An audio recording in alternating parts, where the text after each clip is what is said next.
Welcome back to my channel. नमस्कार मित्रांनो, मी आहे गौतमी आणि कुक विथ गौतमीमध्ये आपलं पुन्हा एकदा स्वागत आहे. तर मित्रांनो, मी आज तुमच्यासाठी रेसिपी घेऊन आलेली ती म्हणजेच डोस्याची चटणी.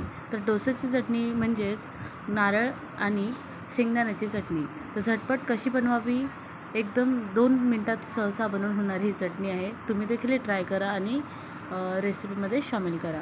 तर मित्रांनो, खूपच सहसा आणि साध्या सोप्या पद्धतीमध्ये ही चटणी बनवून मी आज तुमच्यासाठी प्रेझेंट करणार आहे. तर टाईम वेस्ट न करता आपण रेसिपीकडे वळूया.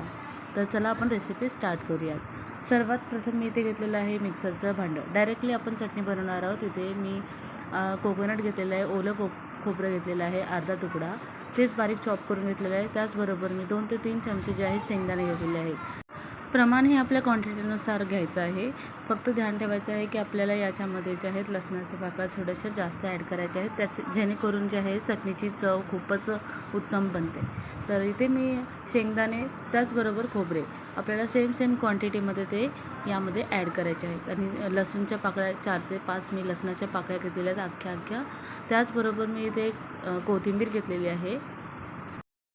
तर कोथिंबीरनंतर आपण ॲड करणार आहोत मीठ. तर मिठाचं प्रमाण तुम्ही तुमच्या अंदाजानुसार घ्या, कारण की मीठ कमी जास्त होतं. तर तुम्ही सुरुवातीला कमी मीठ टाकलं आणि चटणी बनल्यानंतर मीठ टाकून तुम्ही चाटून बघितलात तरी चालेल. तर मित्रांनो, मी इथे अंदाजाप्रमाणे इथे मीठ ॲड केलेलं आहे. लगभग 1/4 चम्मच जे आहे मिठाचं प्रमाणे इथे घेतलेलं आहे. जर का तुम्ही चॅनलवर नवीन आहात तर माझ्या चॅनलला सबस्क्राईब करून बेल आयकॉनवर प्रेस करा, जेणेकरून असेच नवनवीन रेसिपीजची नोटिफिकेशन तुम्हाला मिळतील.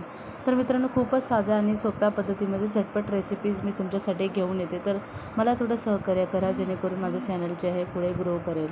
तर मित्रांनो, खूपच साधी आणि सोपी पद्धत आहे. तुम्ही देखील घरी ट्राय करा. जर शेंगदाणे किंवा खोबरं नसेल तर फक्त खोबऱ्याची देखील करू शकता, फक्त शेंगदाण्याची देखील ही चटणी करू शकता.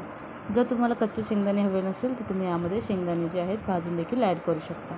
तर चला आता मित्रांनो, यामध्ये थोडंसं पाणी ॲड करून आपल्याला मिक्सरमध्ये एकदम स्मूथ अशी पेस्ट बनेल.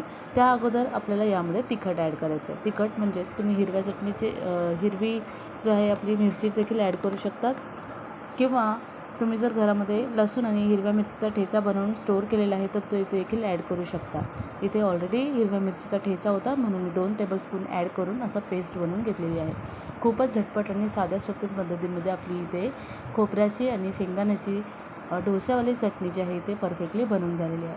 तर नेक्स्ट व्हिडिओमध्ये मी तुमच्यासाठी सांबारची रेसिपी नक्कीच घेऊन येईल. तर अशाच पद्धतीने माझ्या चॅनलला सपोर्ट केल्याबद्दल खूप खूप धन्यवाद. पुन्हा मिळूया नवीन रेसिपीसोबत. बाय बाय, टेक केअर मित्रांनो.